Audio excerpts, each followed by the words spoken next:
ஏன்னா marketing தெரிஞ்சேன்னா 90% profit நமக்கு வந்துடும். மார்க்கெட்டிங் தெரியலைன்னா 10 to 15% தான் நமக்கு ப்ராஃபிட் இருக்குது. இன்னும் அந்த இளநீரோட சேல்ஸ் கூடும் அப்படிங்கிறது தான் நான் நினச்சது. நான் இதில் வருது, நான் 2 நட்டு வச்சுருக்கேன், இதுதான் மெயின் லைன். அதனால் மெயின் லைன் வந்து உங்களுக்கு பாதிப்பு வராது.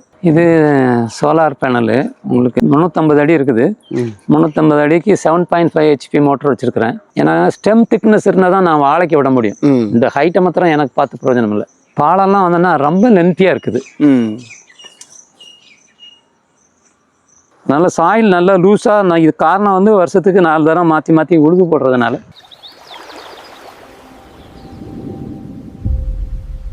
எல்லோருக்கும் வணக்கம். இன்னைக்கு இந்த வீடியோவில் நாம் பார்க்க போகிறது சுகி வேளாண் பண்ணை. இந்த பண்ணையை நிர்வாகம் பண்ணுறது 78 வயதான திரு சுப்ராமன் சார் அவர்கள் தான். 2021 முதன் முறையாக திரு சுப்ராமன் சார் அவர்களை அவருடைய தேக்கு பண்ணையில் சந்தித்து நேர்காணல் எடுத்திருந்தேன். அதுக்கப்புறமா 2023 அவரை சந்தித்து ஒரு நேர்காணல் எடுத்திருந்தேன். 2 காணொலியுமே நம்மளுடைய தமிழ் அக்ரோபனர் சேனலில் பதிவு பண்ணியிருக்கோம். இன்னைக்கு ஜூன் 20, 2026 நாம் முதல்ல பார்க்க போகிறது அவருடைய தேக்கு பண்ணையில். அதுக்கு பதிலாக 1.25 ஏக்கரில் தென்னை நடவு செஞ்சிருக்காரு. அதை பற்றி தான் இன்னைக்கு நம்ம அவர்கிட்ட கேட்டு தெரிஞ்சுக்க போறோம். இதுல அவர் எவ்வளவு தென்னங்கன்றுகளை நடவு செஞ்சிருக்காரு, என்ன ரகம், ஒரு தென்னைக்கும் இன்னொரு தென்னைக்கும் எவ்வளவு இடைவெளி, நீர்ப்பாசனம் எப்படி செய்யறாரு, நடவுக்கு முன்னாடி செய்ய வேண்டிய வேலைகள் என்ன, இப்படி எல்லா விதமான தகவல்களையும் சின்ன சின்ன துணுக்குகளா இந்த காணொலி முழுக்க சொல்லியிருப்பாரு. நீங்க புதுசா தென்னை நடவு செய்ய போறீங்கனாலோ இல்ல ஃபியூச்சர்ல தென்னை நடவு செய்யணும் அப்படின்ற ஒரு எண்ணத்துல இருந்தாலோ இந்த காணொலி உங்களுக்கு ரொம்ப பயனுள்ளதா இருக்கும். அதனால தொடர்ச்சியா இந்த காணொலியை பாருங்க.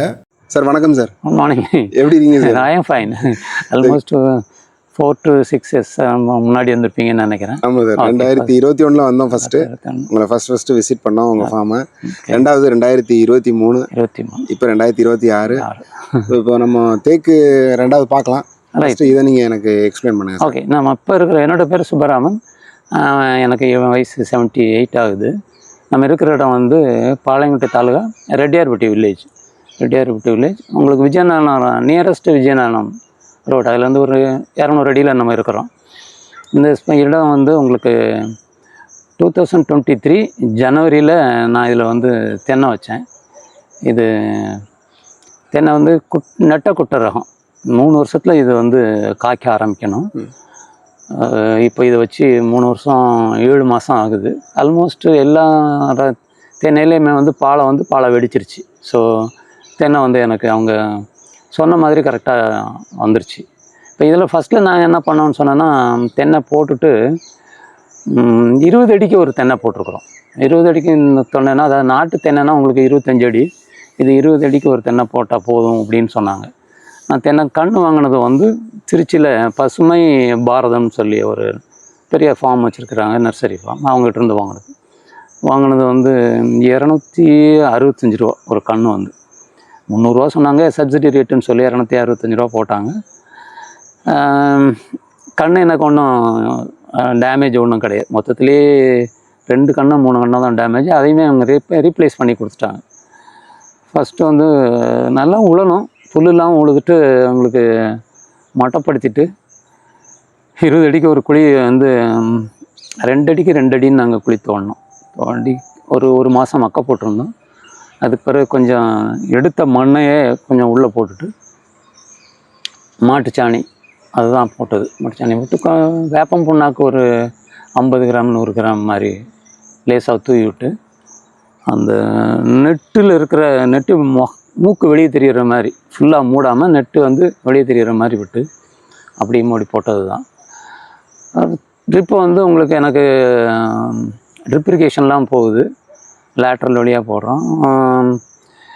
இப்போ போர் வந்து 350 அடி ஆகும். 350 அடி வந்து இது வந்து சப் மோட்ரு போட்டு எனக்கு சோலாரில் போட்டிருக்கேன். சோலார் வந்து எனக்கு இது கவர்மெண்ட் சப்சிடி. ஸோ எனக்கு 70% வந்து மானியம், 30% நான் பே பண்ணேன். சோலார் மோட்ரு வந்து 7.5 HP மோட்ரு. எனக்கு அட் அ டைம் ஒரே ஸ்ட்ரென்த்தில் நான் போட்டு விட்டேன்னா எனக்கு என்டையர் ஏரியாவும் ஒரே இதில் பாஞ்சிரும். ஏபின்னு டிவைட்லாம் பண்ண வேண்டாம். பட் ஏற்கனவே நான் 2 வால்வில் வச்சுருக்கிறேன். பட் எனக்கு 2 வால் இருந்தால் கூட எனக்கு அவுட்புட் தண்ணி நிறையா இருக்கிறதுனால எனக்கு ஒரே விஷயம் அட் அ டைம் பாஞ்சிரும். நான் மார்னிங் டெய்லி வந்து போயிட்டு இருக்கிறதுனால டெய்லி வந்து மார்னிங் ஒரு 7 o'clock வந்து மோட்டரை போட்டுருவோம். 1 o'clock நான் வீட்டுக்கு ரிட்டர்ன் ஆகும்போது மோட்டர் ஆஃப் பண்ணிட்டு போயிடுவேன். இதுதான் இப்போ நார்மல் ப்ரொசீஜர். தண்ணி எவ்வளோ பாயணும் வைக்கணுங்கிறது எனக்கு பெரிய பிரச்சனை இல்லை. ஏன்னா ஈல்டு நிறையா இருக்குது. அதனால் எவ்வளோ நேரம் 24 மணி நேரம் போட்டாலும் மோட்ரு ஓடும். பட் சோலாருங்கிறது வெயில் இருக்கும்போது மாத்திரம்தான் போட முடியும். உங்களுக்கு 6:30 7க்கு இப்போ இந்த சிரமையெல்லாம் 7க்கு மோட்ரு ஓட ஆரம்பிச்சிடும். நாங்கள் தான் 1:30க்கு 1:30 ஆஃப் பண்ணிடுவோம். அதனால் ஸோ வாட்டர் ப்ராப்ளம் எனக்கு ஒன்றும் இல்லை.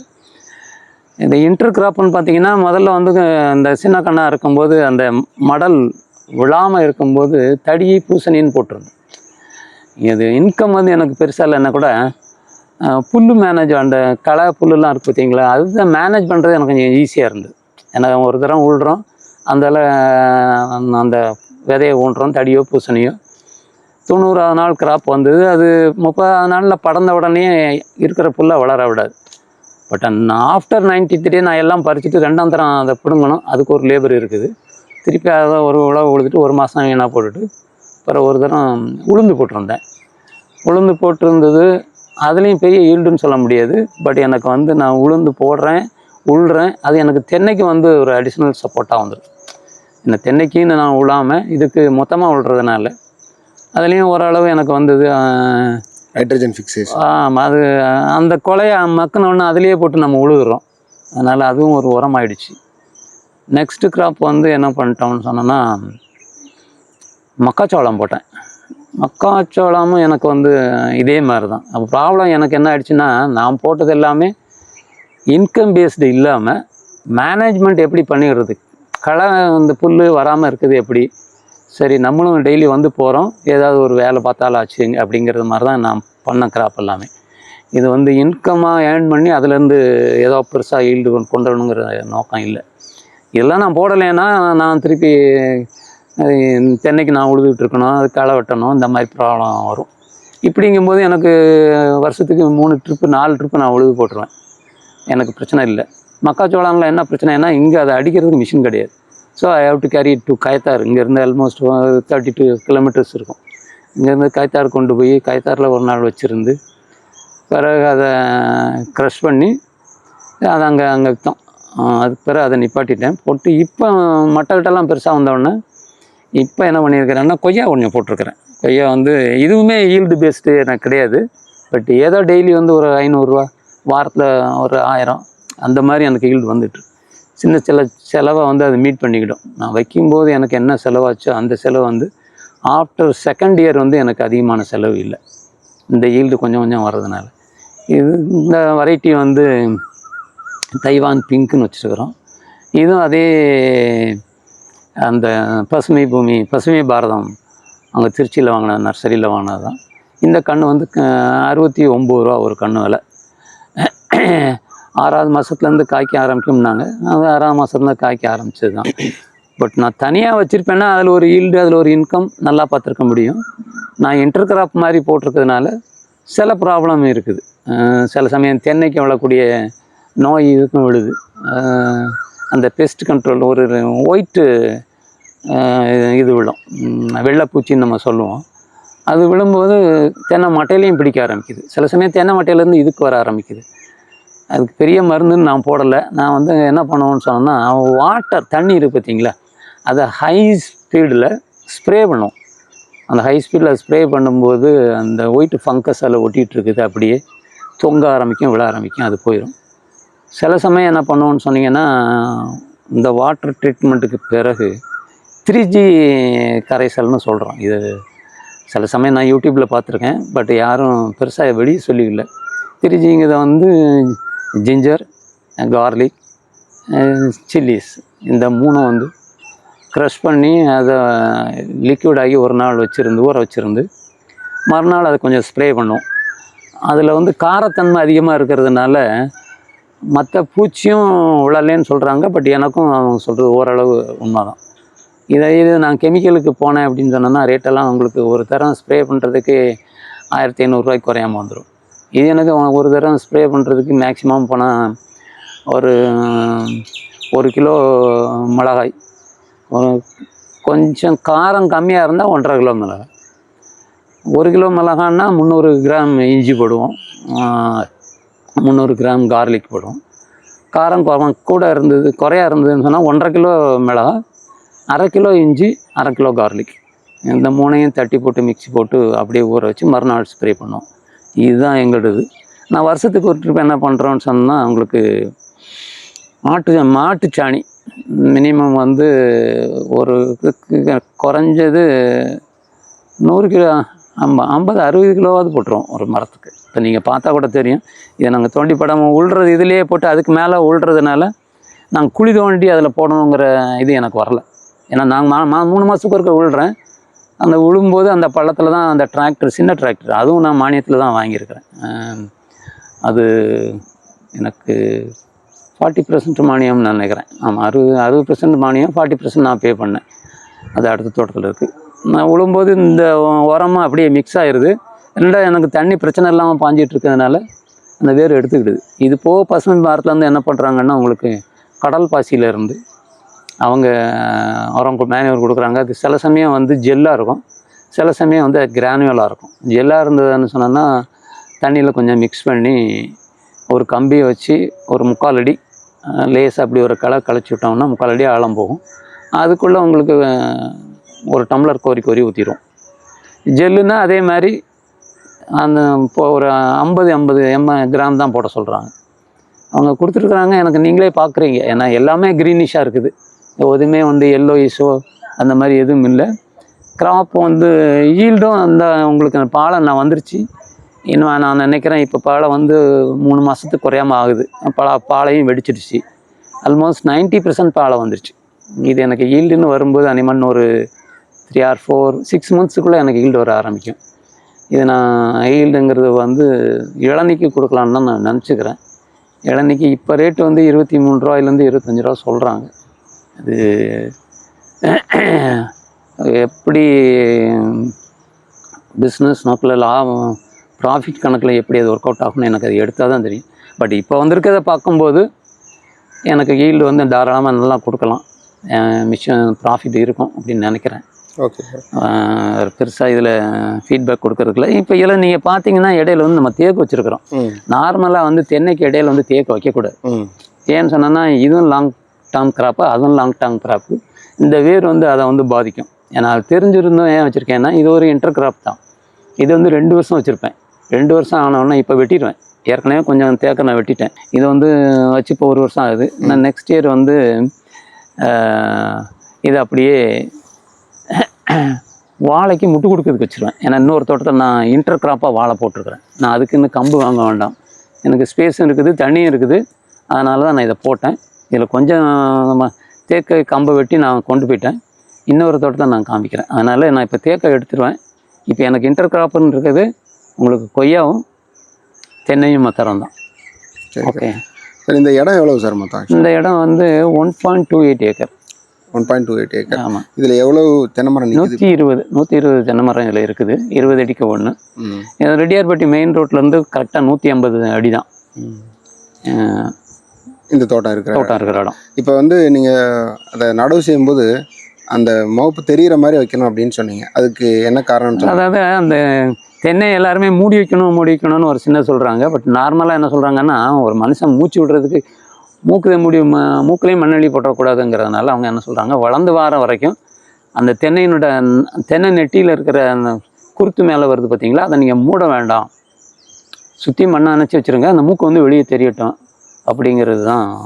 அந்த தான் ஒன்று எனக்கு மூடாமல் வச்சுருது தான் காரணம். இதை குழி எடுத்துகிட்டு கிட்டத்தட்ட 6 மாதம் 6 மாதம் இல்லை, ஒரு 2 மாதம் தான் ஆற வச்சுருந்தேன். 2 மாதம் ஆற வச்சுட்டு என்ன பண்ணோன்னா, கீழே இருக்கிற லேயர் சாயில் தான் மேலே இருக்கும். அள்ளி போடும்போது பக்கெட்டில் வரும்போது அதை என்ன பண்ணுறோம், 2 அடிக்கும் உரம் போட முடியாது. ஸோ நாங்கள் என்ன பண்ணுறோன்னா, ஒரு 1.5 அடிக்கு வந்து நீங்கள் எடுத்த சாயிலையே உள்ளே போட்டுறோம். சரிதான், நான் அந்த சாயிலை உள்ளே போட்டுட்டு மேலே எடுத்த டாப் சாயில் உள்ளே போயிடும், கீழே எடுத்த லோயர் பாட்டம் சாயில் வந்து வெளியே கிடக்கும். அதுக்கு மேலே தான் உங்களுக்கு ஒரு மாட்டுச்சாணி உரம் கொஞ்சம் போட்டு, அதுக்கு மேலே கண்ணை ஊனும்போது அவங்களுக்கு வேப்ப முன்னாக்கு 50 கிராம் போட்ட ஞாபகம் இருக்குது. போட்டு அதை நான் டிஏபியில் கொஞ்சம், அதுவும் 50 கிராம் வேணுமா போட்டு தான் நட்டது. அவ்வளோதான். எந்த மாதம் நடவு செஞ்சீங்க சார்? இது இப்போ நட்டது வந்து 2023 ஜனவரி பொங்கல் அன்னைக்கு. எனக்கு நல்லா ஞாபகம் இருக்குது. 13th நினைக்கிறேன், 13th ஜனவரி 2023. இப்போ அவங்க ஆல்மோஸ்ட் உங்களுக்கு 3.5 years ஆகுதுன்னு வைங்களேன். 3 வருஷத்தில் அவங்க பாலை வரும்னாங்க. 3 வருஷத்தில் பாலை வந்துருச்சு. பட் ஈல்டுங்கிறது இன்னும் ஒரு 4 or 5 months மேலே ஆகும். 4th year நம்ம காய் பறிக்கிற மாதிரி இருக்கும் இன்னும் ஒரு 6 மாதத்தில். இப்போ ப்ரிஃபரபுளாக நீங்கள் வந்து இளநீ தான் கொடுக்கணும்னு இல்லை, எனக்கு என்னென்னா இதை வந்து காய் பறித்து திருப்பி அதை ஒரு ப்ராசஸ் பண்ணி திருப்பி நான் மார்க்கெட்டிங் போகிறதுக்கு என்னோடய ஏஜுக்கு சரிப்பட்டு வராதுன்னு சொல்லிட்டு தான். ஏன்னா இப்போ வெயில் அதிகமாக இருக்குது, என் மழை வந்து வருஷம் குறைஞ்சிக்கிட்டே வருது. இப்போ இந்த வருஷம் பார்த்திங்கன்னா இந்த கோடையில் சித்திரை வைகாசியில் பெய்ய வேண்டிய மழை இங்கே ஒரு ட்ராப் கூட விழலை. நார்மலாக சித்திரை மாதம்லாம் என்ன ஆகும்னா 2-3 மழை பெஞ்சு காற்றடிச்சு கொஞ்சம் மரத்தெல்லாம் சாய்க்கும். எனக்கு நான் வச்ச வருஷம்லாம் கொஞ்சம் எனக்கு அந்த சேதாரம் வந்தது. காற்று ஒரு பக்கம் சேர்த்து அடிக்கும், பிறகு அந்த கம்புக்கு நான் முட்டு கொடுக்க வேண்டிய சூழ்நிலைலாம் வந்தது. இப்போ 2 வருஷமாக காற்றும் இல்லை மழையும் இல்லை. அதுவும் இந்த வருஷம் சுத்தமாகவே மழை இல்லை. அதனால் இது சீசன் மாறுது. இன்னும் அந்த இளநீரோட சேல்ஸ் கூடும் அப்படிங்கிறது தான் நான் நினச்சிட்டு இருக்கிறேன். வர வர ஒவ்வொரு இயரும் வந்து மழை தான் குறையாகும்போது ஹாட் சீசனோட நம்பர் ஆஃப் டேஸ் வந்து கூட்டிகிட்டே போகுது. இந்த சித்திரை மாதம்தான் வெயில் இருக்குங்கிறது போய் இப்போ சித்திரை வைகாசி ஆடி வரைக்கும் போயிடுது. அதனால தான் நான் சரி இளநியாக போட்டால் த்ரூ அவுட் த இயர் மிஞ்சினா உங்களுக்கு அக்டோபர் நவம்பர் டிசம்பரில் வந்து சேல்ஸ் ஆகாமல் இருக்கலாம். அந்த சமயத்தில் வேணால் அதை காயை வந்து எண்ணெய்க்கு ஆட்டுறதுக்கு யூஸ் பண்ணிக்கலாம்னு நினச்சிருக்கிறேன். பட் எப்படி ஆகுங்கிறது இந்த இன்னும் 3-4 மாதம் கழிச்சா தான் தெரியும். இப்போ இந்த ட்ரிப் இரிகேஷன் வந்து நீங்கள் அந்த கன்று வைக்கிறதுக்கு முன்னாடியே போட்டிங்களா இல்லை அதுக்கப்புறம் போட்டிங்களா? ட்ரிப் இரிகேஷன் கன்று வைக்கிறதுக்கு முன்னாடி போடலாம். குழியெல்லாம் தோண்டி போட்டுட்டு கண்ணை வச்சா, ஏன்னா நான் கண்ணை வைக்கிறதுக்கு முன்னாடியே தோண்டினோம்னா சில சமயம் லேட்ரல் அடிபடும், லேட்ரல் சைஸ் நம்ம செட் ஆகாது. அதனால் கண்ணன்னைக்கு ஊன்ன உடனே நான் ஜேசிபி அந்த பற்றினதெல்லாம் ரெடி பண்ணிடுவேன். மெயின் லைன் வந்து நான் முன்னாடியே தோண்டி வச்சுருவேன். அந்த ஜேசிபி தென்னங்கன்று தோன்ற ஜேசிபியே தோண்டி போட்டுருவேன். மெயின் லைனையும் நான் ஃபிக்ஸ் பண்ணி விட்ருவேன். இப்போ உங்களுக்கு மெயின் லைன் அதுதான் மெயின் லைன். நான் இதில் வருது, நான் 2 நட்டர் வச்சுருக்கேன், இதுதான் மெயின் லைன். அதனால் மெயின் லைன் வந்து உங்களுக்கு பாதிப்பு வராது. சரிங்க. 20 அடிக்கு ஒரு நடும் போது கண்ணை ஊனிட்டு தான் லேட்ரல் போட்டோம், ட்ராப் போட்டிருந்தோம். இப்போ கண்ணு பெருசாகிடுச்சு, வேறு அங்கே வரைக்கும் போயிருக்கோம். அந்த தண்ணி அதை இழுத்து விடும். நான் தேவையில்லாமல் தேக்கைக்கு தண்ணி கொடுக்க வேண்டான்ட்டு, ஏன்னா இதை தான் நம்ம கட் பண்ண போகிறோமே. அதனால் இருக்கிற தண்ணியை பக்கத்துலேருந்து எடுத்துக்கிடும். தென்னைக்கும் அதுக்கும் ஒரு 12 அடி தான் இருக்குது, கொய்யாக்கும் அதுக்கும் 6 அடி தான் இருக்குது. ஸோ இந்த தண்ணியவே அது எடுத்துக்கிடும். அதனால் அதுக்கு நான் தண்ணியை நான் க்ளோஸ் பண்ணிட்டேன், டேப்பை க்ளோஸ் பண்ணிட்டேன். அதனால் நீங்கள் கண்ணு வைக்கும்போது போட்டிருந்தேன், கண்ணு வைக்கும்போது நான் போட்டேன். ஒரு மினிமம் ஒரு 1 year வரைக்கும் தண்ணி பாஞ்சது. இப்போ 1 year தாண்டிட்டனால அந்த டேப்பை க்ளோஸ் பண்ணிட்டேன், இனிமே அதுக்கு தண்ணி வேண்டாம் அப்படின்ட்டு. ஓகே. இப்போ 20 அடிக்கு மேலே போயிடுச்சு இல்லை அது? ஆமாம், அதிகமாக 18-20 அடி வரும். ஏன்னா ஸ்டெம் திக்னஸ் இருந்தால் தான் நான் வாழைக்கு விட முடியும். இந்த ஹைட்டை மாத்திரம் எனக்கு பார்த்து பிரயோஜனம் இல்லை. ஏன்னா வாழை வந்து 12 செவ்வாழெல்லாம் வந்து உங்களுக்கு 10 அடி 12 அடி வருது. அதனால் எனக்கு குறைஞ்சி பார்த்தாலும் ஒரு 12 அடிக்கு திக்னஸ் இருந்தால் தான் இந்த கொலையை அது தாங்கும். அதனால தான் இதை விட்டு வச்சுருக்கிறேன். பாலை வந்துருச்சுன்னு சொன்னீங்களா, காமிக்க முடியுமா சார்? இந்த அண்ணா வந்திருக்கு பார்த்தீங்களா?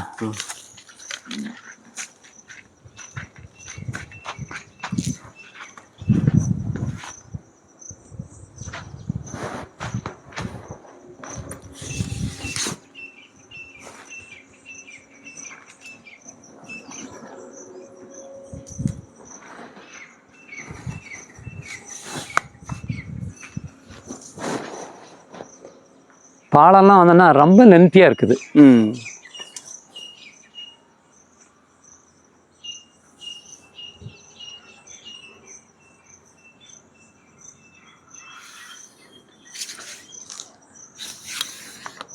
இந்த இருக்கு பாருங்க, இதெல்லாம் வெடிச்சிருச்சு.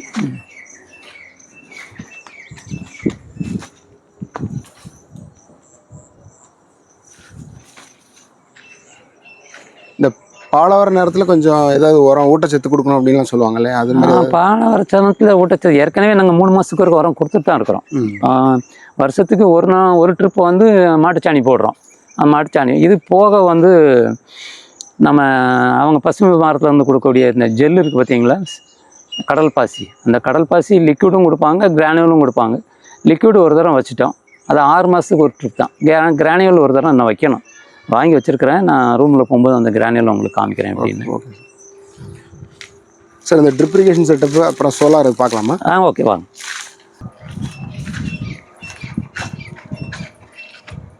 இது சோலார் பேனலு உங்களுக்கு 350 அடி இருக்குது. 350 அடிக்கு 7.5 HP மோட்டர் வச்சுருக்கிறேன். இந்த 7.5 மோட்டர் வச்சுருக்கனால தான் உங்களுக்கு வந்து 20 சீட் போட்டிருக்காங்க. இப்போது நான் போட்டு 3 வருஷம் ஆச்சு. இப்போ பவர் கூடியிருக்கு, இதை விட குறைச்சி 12 சீட்லேயே போட்டாலும் போதும் அப்படிங்கிறாங்க. இப்போ நான் போடும்போது 3.5 வருஷம் ஆகுது இல்லையா, அதனால். பட் இது எனக்கு மொபிடெக்லேருந்து போட்டு கொடுத்தாங்க. இது வரைக்கும் லேட்ரல் சைடு பூரா மொபிடெக்லேருந்து கொடுத்தது. சோலார் வந்து கவர்மெண்ட் சப்சிடியில் நான் வாங்கினது. எனக்கு இது வரைக்கும் சோலாரில் எந்த ப்ராப்ளமும் இல்லை. அந்த அவங்களோட மோட்டரோ இல்லைன்னா பவர் கன்சம்ஷன் அந்த மாதிரி எதுவுமே எனக்கு சின்ன ப்ராப்ளம் கூட வரல. எலக்ட்ரிக்கல்லையாவது எனக்கு சில சமயம் வோல்டேஜ் ஃப்ளக்சுவேஷன் இருக்குது, சில சமயம் ஃபீஸ் போயிடுது, அந்த ஹெல்ப்பரெல்லாம் தேடி அலைய வேண்டி இருக்குது. இதில் எந்த ப்ராப்ளம், வெயில் மொத்தம் இருக்கணும். இப்போ நான் உங்களுக்கு போடுறேன் பாருங்கள். இது வந்து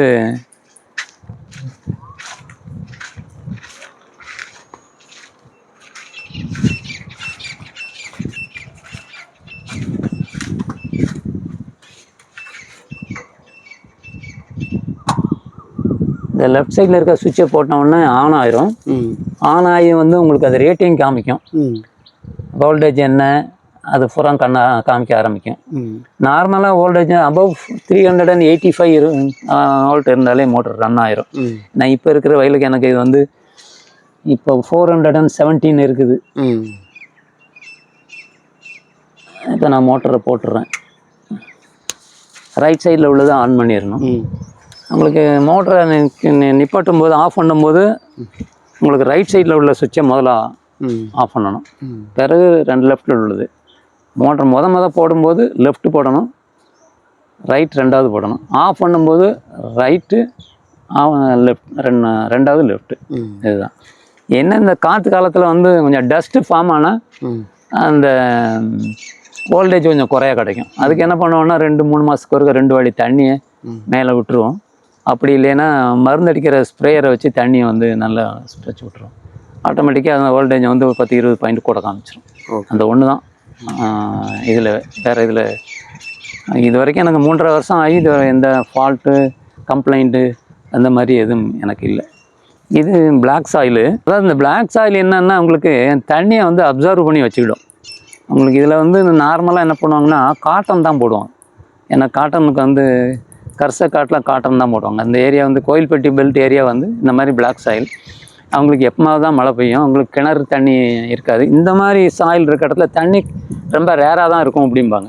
பட் எனக்கு என்னமோ தண்ணி வந்து பிளான்ட் எனக்கு இது போய் இன்னும் 2 தோட்டம் போட்டால் கூட தண்ணி பாயும். அந்த அளவுக்கு எனக்கு ஈல்டு இருக்குது. அதனால் ப்ராப்ளம் இல்லை. இது வெயில் அடித்தா என்ன ஆகும் சொன்னோன்னா அப்படியே கொஞ்சம் பூமி வந்து அப்படியே பிளந்த மாதிரி ஆகும். நடக்கும்போது கால் மண் ஒட்டும். கொஞ்சம் மழை பெஞ்சதுன்னா கார் உள்ளே வர முடியாது. அந்த ஒன்று மைனஸ்ஸு. பாக்கி சாயில் நம்ம உழுது நீங்கள் பாருங்கள் ரஃப்பாக இருக்காது, நல்லா ஃப்ரீயாக இருக்கும். அந்த உழுது போட்டுக்கிட்டே இருக்கிறதுனால நீங்கள் பாருங்கள், நான் அடி தோண்டுறேன். அடி தோண்டும் போது என் காலுக்கே தண்ணி, இந்த மண்ணை வந்து இவ்வளோ ஃப்ரீயாக வருது. அதனால் சாயில் நல்லா லூஸாக, நான் இது காரணம் வந்து வருஷத்துக்கு 4 தடவை மாற்றி உழுது போடுறதுனால சாயில் லூஸ் இருக்குது. அதனால் ஒன்றும் இல்லை. இந்த உழவு பண்ணும்போது லேட்டரை மட்டும் எடுத்து வச்சுருவீங்க. உழும்போது என்ன பண்ணுவோன்னா லேட்டரை வந்து இந்த சைடு உழும்போது இந்த லேட்டரில் தூக்கி அப்படியே லெஃப்ட்டில் போடுவோம். இது உழுது முடிஞ்சோன்னா அந்த பக்கம் உள்ளதை தூக்கி இந்த பக்கம் போட்டுருவோம். அவ்வளோதான். சில சமயம் லேபர் கொஞ்சம் அதிகமாக இருந்தாங்கன்னா அதை ரோல் பண்ண சொல்லுவோம். இல்லை மேக்ஸிமம் ரோல் பண்ண சொல்கிறது இல்லை. இந்த லைனில் இருக்கிற டியூபை தூக்கி லெஃப்ட்டில் போட்டு இந்த பக்கம் விழ வேண்டியது. இது முடிஞ்சோடனே அந்த பக்கம் உள்ள லைனை தூக்கி இந்த பரந்தூக்கி போட்டு அப்படியே விழ வேண்டியது. இப்போ தண்ணி பாஞ்சிட்டு தான் இருக்கா? நான் இப்போ தான் மோட்ரு போட்டிருக்கிறேன். வால்வை முட்டி வரணும். ஒரு 2 நிமிஷத்தில் தண்ணி வந்துடும். பக்கத்தில் வந்து லேட்ரல் பைப் என்ன கம்பெனி சார் இது? இது வந்து நான் முதல்ல போட்டது வந்து ஃபஸ்ட்டு ஜெயின் இரிகேஷன். ஜெயினில் போட்டேன். இப்போ அவர் ப்ரீமியர் நினைக்கிறேன். அவர் தான். அவர்கிட்ட 3 இயர்ஸ்க்கு முன்னாடி போட்டது அப்படியே நல்லா தான். நான் இதில் போட்டது வந்து 12 இயர்ஸ் ஆகுது. அதுவே இன்னும் அப்படியே இருக்குதே. நீங்கள் அங்கே பாருங்கள், ஒரு டேமேஜு இந்த வெயிலில் இப்படி கிடக்குது, எங்கேயாவது வெடிப்பு அந்த மாதிரிலாம் எனக்கு அந்த லேட்ரல் வரல. இந்த லேட்ரல் போடுறதுக்கு நான் சப்சிடி வாங்கலை. இது சோலாருக்கும் அந்த டிராக்டர் வாங்கினதுக்கு மாத்திரம்தான் நான் சப்சிடி வாங்கினேன். ஓகே. பாக்கி எதுவும் சப்சிடி, இரிகேஷன் ட்ரிப் போடுறதுக்கு நான் சப்சிடி வாங்கலை. இப்போ புதுசாக இந்த மாதிரி ஒரு விவசாயி வந்து தென்னை வைக்க போகிறாரு அப்படின்னா அவங்களுக்கான அட்வைஸாக என்ன கொடுப்பீங்க சார்? அட்வைஸ்ன்னு சொல்லும்போது உங்களுக்கு ஃபஸ்ட்டில் தண்ணி இருக்கணும். ஏன்னா பாக்கி எல்லாத்தையுமே வாங்கிடலாம், வாட்டர்னு வாங்க முடியாது. சாயில் நல்ல சாயிலாக இருந்ததுன்னா தென்னை வரும். ரெண்டாவது இப்போ எனக்கு நான் முதல்ல இந்த தோட்டம் வாங்கும்போது சுற்றி காடாக இருந்தது. இப்போ பாருங்கள் அடுத்தால வீடெல்லாம் வந்துச்சு கம்ப்ளீட்டாக. பக்கத்தில் ரெசிடென்ஷியல் ஏரியா ரெசிடென்ஷியல் ஏரியா ஆகிடுச்சு. ரெசிடென்ஷியல் ஏரியா ஆனதுனால ஒரு வகைக்கு என்னென்னா எனக்கு ஆடு மாடு அந்த மாதிரி ப்ராப்ளம் வராது, களவு திருடு வர்றதுக்கு சான்ஸ் இல்லை. எல்லாருமே வீடு நிறையா இருக்கிறதுனால அந்த தப்பு வராது. ஃபஸ்ட்டு லேண்டை நீங்கள் வந்து லெவலிங் பண்ணுங்கள், நல்லா உழுவு போடுங்க, சாயில் டெஸ்ட் எடுக்கிறது நல்லது. ஏன்னா அது தென்னை எனக்கு இந்த சாயிலுக்கு வந்து கொய்யா பிளாக் சாயிலுக்கு வந்து கொய்யாவும் சப்போட்டாவும் நல்லாயிருக்கும். நல்லா இருக்கும் மாத்திரமில்ல, அதுலேருந்து வரக்கூடிய பழங்கள் வந்து அது ஒரு நல்ல டேஸ்ட் இருக்கும். அந்த மாதிரி இது வந்து இதில் வரும், ஆனால் வந்தால் டேஸ்ட் இருக்காது அப்படின்னாங்க. அதனால் நான் வைக்கலை. அந்த தோட்டத்தில் அந்த பிளாக் சாயிலில் வச்சா காய்க்குது. அந்த பழம் சாப்பிட்டிங்கன்னா அவ்வளோ இனிப்பு இல்லை. அவர் சொன்னது சரிதான். வேலி கண்டிப்பாக நீங்கள் வேணும். நான் போட்டது வேலி வந்து உங்களுக்கு 5 அடி உயரம் போட்டிருக்குறோம். ஏன்னா போடுறவங்களுக்கு ஃபஸ்ட்டு பயிரை பாதுகாக்கிறதுக்கு வேணுமே. அதனால் டைமண்ட் வேலி இதை மாதிரி போட்டிங்கன்னா சின்ன சின்ன ஆடு மாடுக்கு வேறு கோழிகளி அந்த மாதிரி ஏதாவது வந்து தொந்தரவு பண்ணாத மாதிரி இருக்கும். மேக்ஸிமம் பார்க்குறது வந்து தென்னைக்கு டெய்லி வந்து பார்க்கணுன்னு வேண்டாம். பட் இன்டர் கிராப் எதுவும் போட்டிங்க அப்படின்னா அந்த புல் முளைக்கிறது அதை மேனேஜ் பண்ணிக்கலாம். எனக்கு இப்போ 2-3 மாதம் மழை பெய்யாதனால தான் நான் இதை உலாம விட்டுட்டேன். இப்போ இல்லைன்னா உங்களுக்கு இந்த இடம் மாதிரி இது வந்திருக்கும். இந்த இடத்துல இப்போ இதில் கொய்யா உள்ள இன்டர் கிராப் போட்டிருக்கிறேன். இந்த தேக்கப்புறம் நான் நெக்ஸ்ட் இயர் போய் வெட்டிடுவேன். இது வளர்ந்த உடனே இது உள்ள பெரிய டிராக்டர் வச்சு விழுவீங்களா? சின்ன இல்லை, இது இப்போ நான் சின்ன டிராக்டர் தான், ஒரு பவர் டில்லர் எடுத்துருக்கிறேன். நீங்கள் வச்சுருக்கீங்க பவர் டில்லர் 16 HP. இது 16 HPனா 13 வரைக்கும் தான் வந்தது. இப்போ லேட்டஸ்ட்டாக ஒரு வருஷம் இருக்கும் 16 வந்ததுன்னாங்க. அந்த 16 எடுத்தேன். அது கவர்மெண்ட் சப்சிடி தான், சப்சிடியில் எடுத்து இப்போ அதுதான் இதை வந்து உழதுக்கு வரும். ஏன்னா இது 16 HP அது மொத்தத்துலேயே அது 3 அடி அகலத்தில் தான் விழும், 2.5-3 அடி. அதனால உள்ளெல்லாம் வந்து உழுதுட்டு போயிடும். அது ஒன்றும் ப்ராப்ளம் இல்லை. பெரிய டிராக்டர்லாம் இப்போ உள்ள கூப்பிடலை. இப்போ தென்னை சாகுபடி செய்கிறவங்க இந்த தப்பை மட்டும் செய்யக்கூடாது அப்படின்னா என்ன சொல்லுவீங்க? மினிமம் 20 அடி அவங்க சொல்கிற சார் தான். நாட்டு மரம்னா 25 அடி வைங்க. இப்போ எங்களுக்கு இப்போ இருக்கிறது லேபர் வந்து மரத்தை ஏறி பறிக்கிறது வைக்கிறது அந்த மாதிரி சங்கடமாக இருக்கிறதுனால ஒட்டுரகம் வைக்கலாம். ஒட்டுரகம் வச்சா வந்து பெஸ்ட் கண்ட்ரோல் ஒரு ப்ராப்ளம் இருக்குது. ஒரு லாபம் இருந்தால் ஒரு நஷ்டம் இருக்கணும்ல. ரெண்டாவது மட்டையும் நாங்கள் வந்து ஒரு 6 மாதம் 1 வருஷத்துக்கு ஒருக்க கழிச்சு விட்ருவோம். அப்படி கழிச்சு விடும்போது எங்களுக்கு தெரிஞ்சுவோம் இந்த மட்டைக்குள்ளே மரத்துக்குள்ளே வண்டு இருக்கா இல்லையா அப்படிங்கிறது தெரிஞ்சுப்போம். இது இப்போ கழிச்சு விட்டு இப்போ ஒரு 3-4 மாதம் ஆகுது மட்டையை கழிச்சுட்டு. என்னென்னா அந்த மட்டையை என்ன பண்ணுறது, இந்த வேஸ்ட்டை நான் அவ்வளோ அள்ளி வெளியே போட்டிருக்கிறேன். இப்போ அதுக்கும் ஒரு மிஷின் கொக்கோ ஷட்டர் இருக்குது அப்படிங்கிறாங்க. கொக்கோ ஷட்டர் இருக்கேன், நான் அதில் இந்த இன்வெஸ்ட் பண்ண போனேன்னா அது 1.5 லட்ச ரூபா சொல்கிறாங்க. குறைஞ்ச விலையில் இருக்குது. பட் குறைஞ்ச விலையில் இருக்கிறது வந்து அந்த மாதிரி பீஸாக உடைக்க மாட்டேங்குது. அதாவது ஒரு பேப்பராக நெட்டுக்கு அப்படியே பீஸாக கட் பண்ணாமல் பவுடராக கட் பண்ணாமல் போடுது.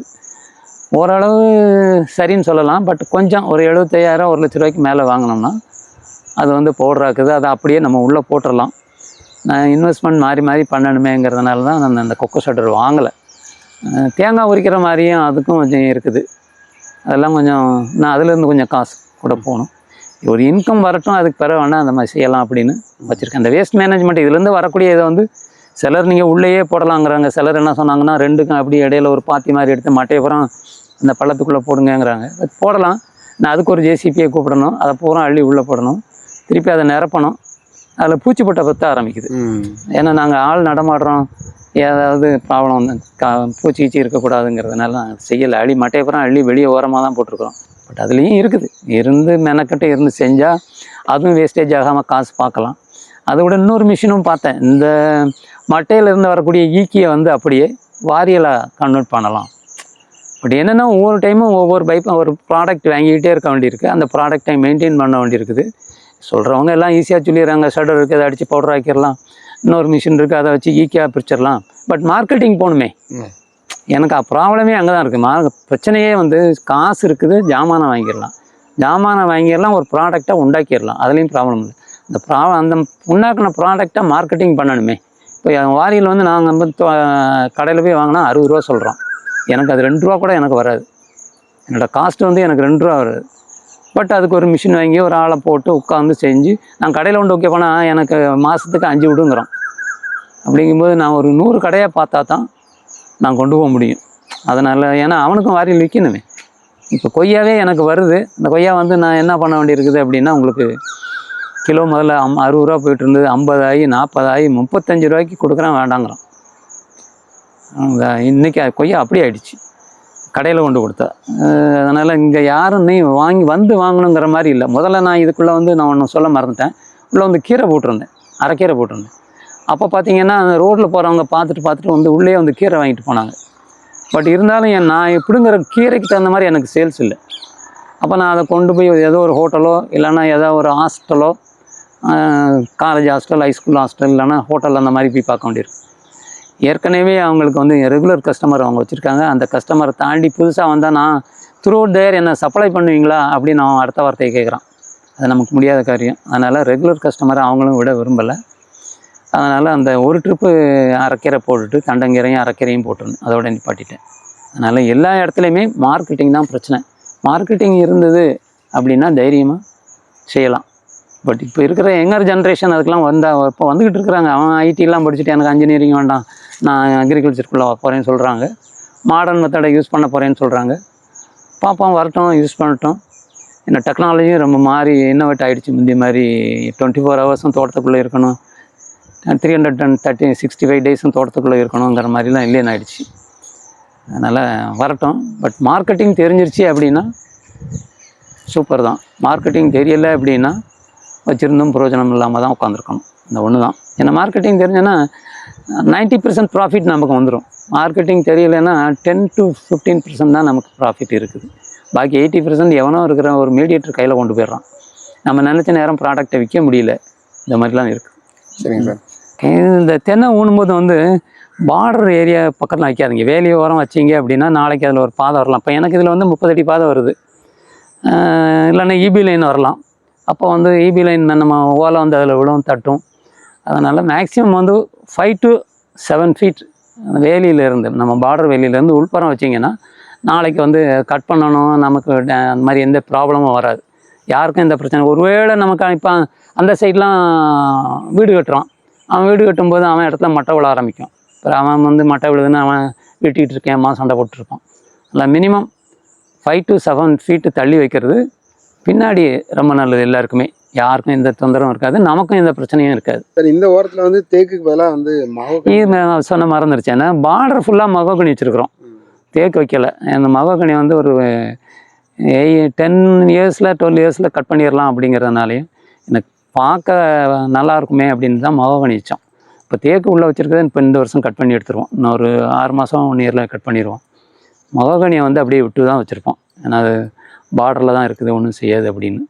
ஏன்னா 2வது தேக்கை விட அது ரொம்ப உயரமாக போயிடும். இன்னும் ஒரு இப்போமே 20 அடி வந்துருச்சு, இன்னும் 2-3 வருஷம் ஆனால் 30 அடி போயிடும். தேக்கு அவ்வளோ இது தென்னை அவ்வளோ வேகமாக வளராது. அதனால் மகாகனி ஒரு 12 வருஷம் கழித்து தான் வெட்டுவேன். பார்டரில் அப்படியே இருக்கட்டும்னு அதை மாத்திரம் விட்டு வச்சுருக்கிறேன். சரி, ஓகே.